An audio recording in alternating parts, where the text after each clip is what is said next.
What's poppin' T Squad? It's your girl Keisha, and I'm here with tonight's All Tea All Shade Love and Hip Hop Miami Season 1, Episode 6 review. So we start off tonight's episode with Bobby. He realized that getting physical with Jeffrey was wrong, so he invited Miami Tip out to talk.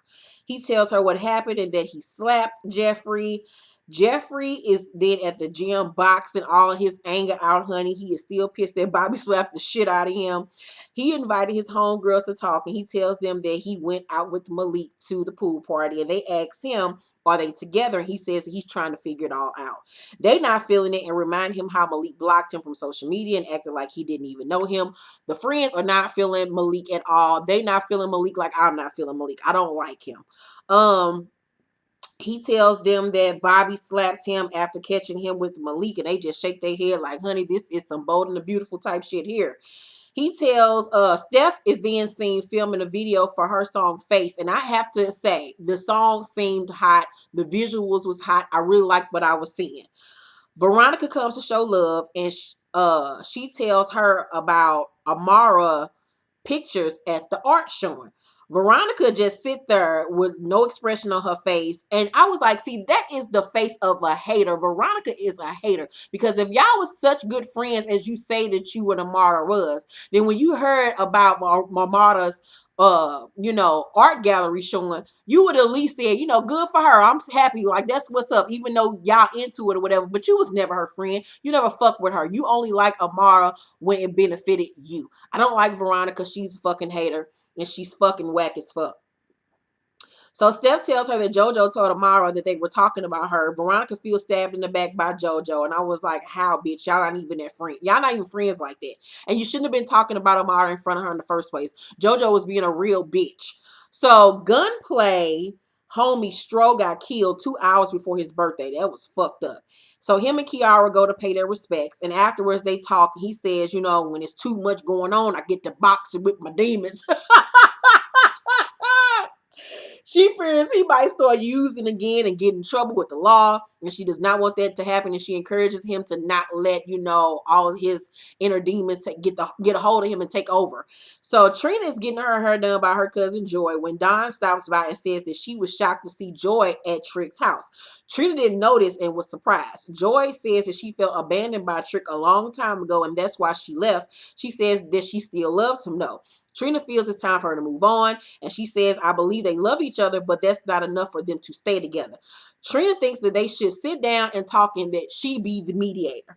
So Shay is at the club looking really pretty, might I say. Like, her wig wasn't horrible. I loved her little 1920s hairstyle.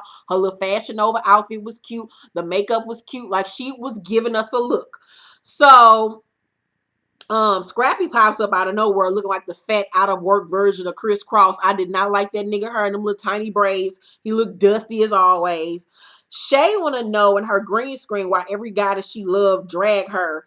And I'm like, because you sit up and grin up in their face after they have dragged you. You show these niggas that, what they do to you is not okay. By the fact that you even sit up here having a conversation with Scrappy. Bitch, I would never talk to you again in life after you sit up there and propose to a whole other bitch in my face, deny me, plague me to a whole motherfucking United States, all over the motherfucking world, bitch, and I'm gonna sit up here and grin with you a few years later.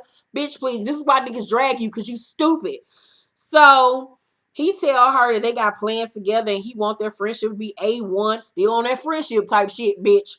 He say he never stopped calling her, and I was like, you stupid for continue to answer his phone calls.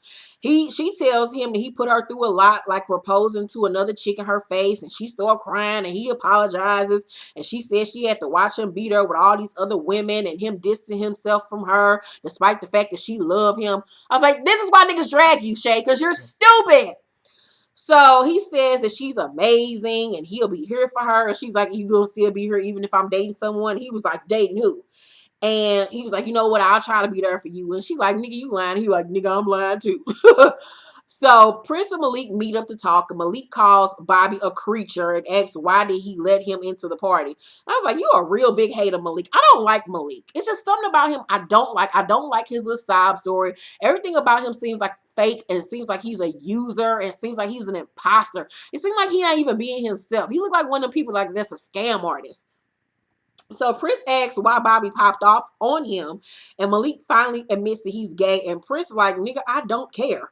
Malik says everyone won't feel that way, and he might lose contacts and his connects if he comes out. And Prince in his green screen said, you know what? I pretty much already knew this nigga was gay, and I pretty much think everybody knows that Malik is gay. You can look at that nigga and tell he gay. So Malik asks him not to tell anyone because he hasn't told his parents yet, and Prince says that he won't, blah, blah, blah. So Veronica meet up with Jojo to talk, and she looks really cute in this scene. Both girls look cute, but I like Veronica's look better. This was by far the best part of tonight's episode. The rest of it was pretty much... So Veronica confronts her and says that she's doing the same thing she's accusing her of doing by running and telling Amara that they were talking about her, but it's worse because she's instigating a situation. Jojo then brings up what Amara told her that Veronica was talking about her to Amara. Veronica said, is it what it is? You know, I said it. I feel like I couldn't fuck with you because you too cute. Houseway, what? That don't even make sense. So you can't fuck with her because she pretty? You cute too. Like, what? Veronica needs Jesus. Veronica one of them hating assholes that don't like nobody to look better than her, that's doing better than her, that got more than her. She one of them people that want it so bad, and she would do anything to get it and stomp over anybody to get to where the fuck she needs to be. And that's why she ain't got no goddamn where. In her green screen, she says it's whack that Amara would trade in their friendship for a girl she just met. I was like, bitch, you trading y'all whole friendship for a nigga you had just met 5 minutes ago and treated her like shit because somebody had talked down to her and you weren't friend enough to understand her situation and try to make it seem like it was her fucking fault. Are you retarded? So Veronica calls Jojo Two-Face, and Jojo says, to me, we just look at things differently. And Veronica says, you want to be different, but we ain't. And Jojo says, just because I don't get loud and clap my hands and shit. And Veronica said, you can't, your dress is too tight. She was trying to be funny, but it really wasn't funny because she did have on a short, tight dress. I guess she was trying to make a fat joke, but Jojo not even fat. So I didn't even get that. So Jojo says, if I see this girl going through some shit, I'm going to stick up for her. I don't care how cool me and you are, how cool me and her are. Veronica at this point is leaned back in her seat, acting unbothered and like she can't be touched. And I was like, bitch, have you seen Love and Hip Hop? You can't just be sitting back like a bitch won't touch you, like a bitch won't jump over this table and knee you in the face or kick you in the eye with one of these stilettos. You have to always be on guard. Like she trying to play this cool bitch, like she that bitch and like she can't be touched and like she's so tough. But I see right through Veronica. Veronica puts up a front of being this tough girl to make people fear her, but she's really not tough at all. She one of them pretty girls that grew up with nothing, and people probably picked on her because she was cute, and she had to fight all her life, and she probably didn't have any friends or whatever because motherfuckers didn't like her because of her attitude, and she had to put on this tough persona to seem like she was so tough, but it's all a fucking persona, and I see through it, and Jojo saw through it, and Jojo got that ass together. I am here for Jojo. I think right about now, Jojo is my favorite out of Love and Hip Hop Miami. Tonight, Jojo became my number one fave, became the motherfucking MVP. So, Jojo say, you know, I don't fuck with disloyalty. And Veronica say, bitch, you know me. You may not know her, but you know me. So you talking about disloyalty don't even make sense. And Jojo say, you want to talk to me like a woman, talk to me like one. I'm sitting here trying to be calm and collected because, bitch, I'm a millionaire. I come from a lot of money. To get it out my system, to slap the shit out of you is going to cost me money. It ain't like, I ain't like you. I have shit to lose. And I was like, bitch. If you don't speak a word, girl, she gathered the fuck out of her with that. If I slap you, it's gonna cost me money, bitch. Like, I got shit to lose, bitch. Like, you are nothing. You a peon, bitch. I was like, yes, Jojo, for that read. Veronica say, don't try to bitch, because I'm the bitch that don't got shit to lose. And I was like, but you still sitting there. So, obviously, you ain't trying to lose much, bitch, with them Charlotte Russe pumps you got on. So she's sitting there with her leg up once again, like, bitch, you can't be touched. And that's why you got that drink doused on your ass while you leaning back, not prepared, bitch. So Jojo say, I ain't scared, and then throw her whole drink and then another drink on her ass before she can even fucking react. By the time Veronica got up, Veronica looked like she had been swimming. And I was like, bitch, that's what you get, trying to sit back like you ain't no punk. So security jumps in and breaks up, you know, the fight before it can even start. And Jojo say, broke ass hoe. Like, Jojo didn't even break a sweat. She didn't have nothing on her. Only thing that might have been messed up was her nails or something. But that bitch was still intact at the end of the goddamn argument. I was like, yes, Jojo. So Scrappy link up with Gunplay and sees that, he looks really disturbed. And some fat ass NFL player come through with pork fried rice and egg foo young gravy. Them ugly bitches, them Siamese cat twins bitches, mother daughter duo. Them some ugly bitches. They look like a science experiment gone wrong. So one of them asks where Kiara is, and Gunplay like, oh, time for me to go, because he do not want to hear that bitch mouth. He don't want no smoke. He get up and he walk the fuck off and leave. So Bobby plans a special night for him and Jeffrey so he can say sorry. Jeffrey shows up and is still mad, of course, and tells him that he treated him like a nigga off the street. Bobby gets on his knees and apologizes and begs for his forgiveness. Jeffrey says, I'll forgive you, but I'll never forget.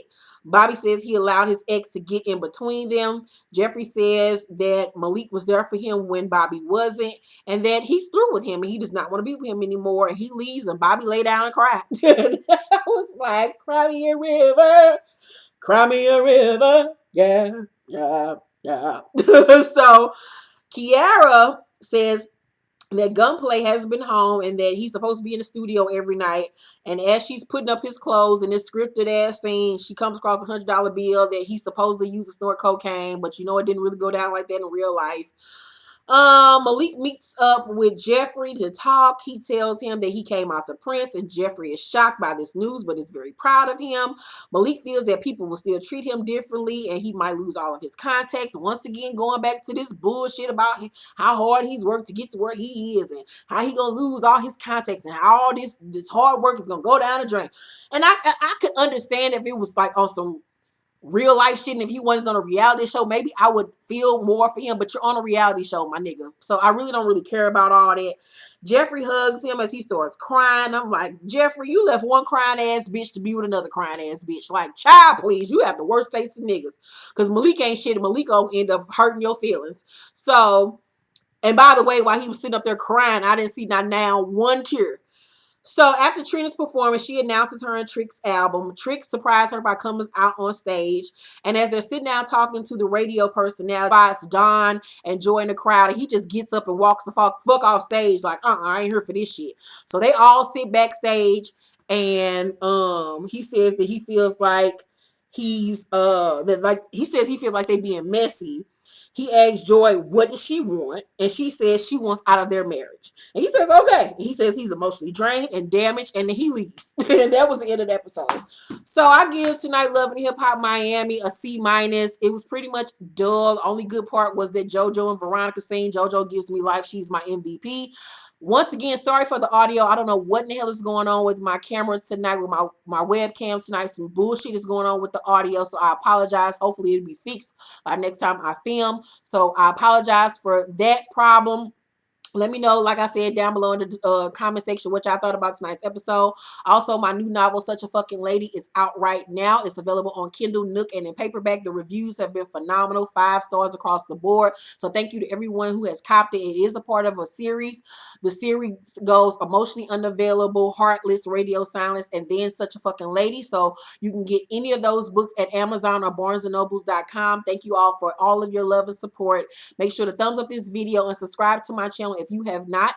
I love you guys, and I will see you Friday for Married to Medicine. There will be no Black Ink Crew this week. Hallelujah. Thank you, Jesus. I get some time off. Love you guys. Have a great week. Bye.